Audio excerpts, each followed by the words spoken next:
تبي تعرف من اللي يحبك صح؟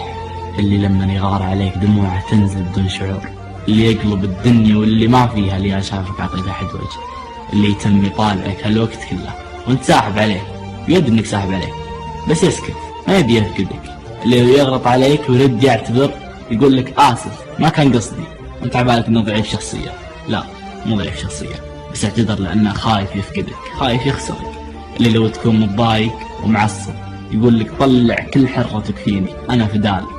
اللي لو تتركه كذا فترة ترجع تلقاه مثل اول يحبك ويهتم فيك، وانت بينك وبين نفسك تقول هذا ما عنده كرامة.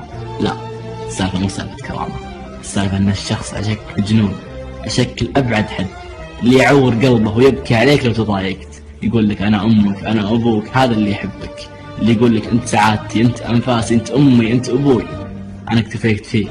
اللي يحبك من قلب، اللي همه بس يبقى قربك.